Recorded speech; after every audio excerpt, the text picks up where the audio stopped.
Chairman AP రాష్ట్ర policing housing corporation Shiva Srinivas గారికి, మీ అందరికీ కేకేగా తెలిసిన శివ శ్రీనివాస్ గారికి, చైర్మన్ జిల్లా కేంద్ర సహకార బ్యాంక్ శ్రీ తుమ్మల బాబు గారికి, పిఠాపురం మాజీ శాసనసభ్యులు తెలుగుదేశం నాయకులు శ్రీ ఎస్విఎస్ఎన్ వర్మ గారికి, చైర్మన్ పౌర సరఫరాల కార్పొరేషన్ శ్రీ తోట సుధీర్ గారికి, ఆంధ్రప్రదేశ్ జానపద సృజనాత్మక కళల అకాడమీ చైర్మన్ శ్రీ వి గంగులయ్య గారికి, చైర్మన్ శ్రీ కర్రి పద్మశ్రీ గారు ఎమ్మెల్సీ గారికి, చైర్మన్ పిఠాపురం వ్యవసాయ మార్కెట్ కమిటీ శ్రీమతి వాకపల్లి దేవి గారికి,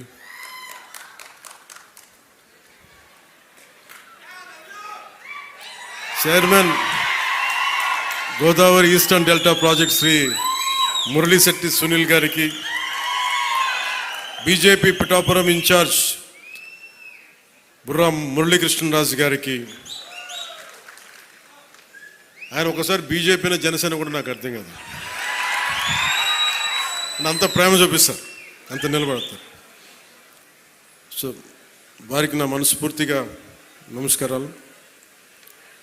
నేను చాలామందిని ఆహ్వానించాను. చాలామంది గతంలో పిఠాపురంలో మన ఎలక్షన్ సమయంలో జనసేన విజయాన్ని కృషి చేసిన చాలామంది సినిమా ప్రముఖుల్లో చాలామందిని ఆహ్వానించి మొదటి రోజుగా హైపర్ ఆది గారిని, తన మాట బాగుంటుంది కదా, అందరూ కామెడీ హ్యూమర్ అనుకుంటారు, మాట చాలా విట్టు ఉంటుంది. అలాంటి హైపర్ ఆది గారు ఇక్కడ విచ్చేసినందుకు మనస్ఫూర్తిగా వారికి నా హృదయపూర్వక నమస్కారాలు, ధన్యవాదాలు. అలాగే సాగర్ జనసేన ఇన్ఛార్జ్, కరీంనగర్ ఇన్ఛార్జ్, ప్రత్యేకించి వాళ్ళందరినీ మనకి టీవీ మాధ్యమాల ద్వారా, సీరియల్స్ ద్వారా వారు ఆర్కే నాయుడుగా మన ఈ మధ్య సినిమా కూడా చేశారు.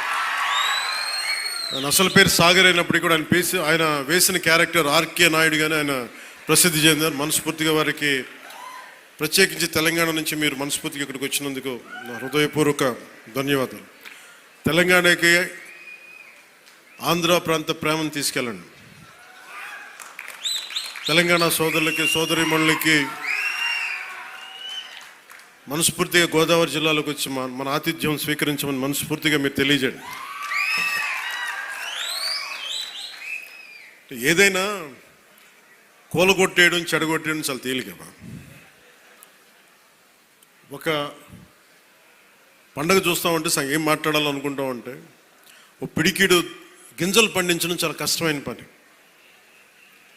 అదే పిడికిడికి ఒక చేతికి వచ్చిన పంటని నేల రాసేయడం చాలా తేలిక. ఒక అలయన్స్ని నిర్మించడం చాలా కష్టం.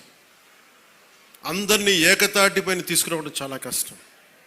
కేంద్ర నాయకత్వం దగ్గర నుంచి రాష్ట్ర నాయకత్వం ఎంత కష్టపడి పట్టుకెళ్తుంటే దాన్ని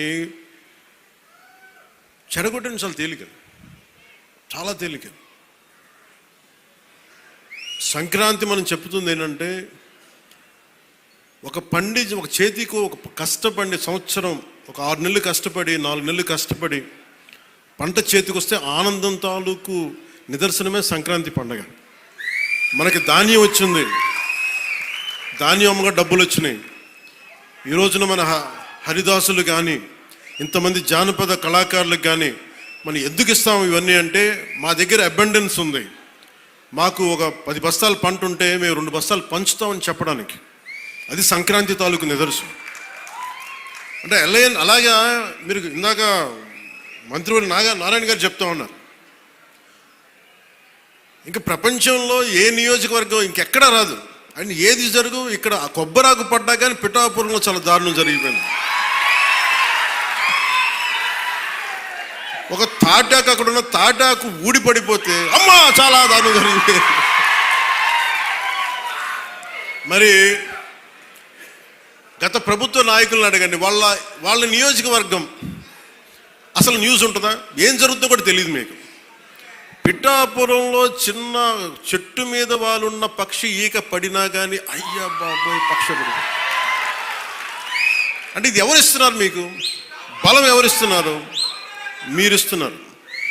చెడు వార్తలకి మీరిస్తున్నారు బలం. ఒకడు మనల్ని తిడుతుంటే మీరు దాన్ని వైరల్ చేస్తే మీరు బలమిస్తున్నారు. ఒకటి చెడగొడుతుంటే వచ్చి మీరు ఎదురు ప్రశ్నించకపోతే మీరు బలహీనలు అయిపోతారు. మీరు నాకు ఓట్లేస్తే సరిపోదు అని ఎందుకు చెప్తున్నాను? 5 సంవత్సరాల పిఠాపురంలో గత ప్రభుత్వంలో ఒక్కసారి మీరు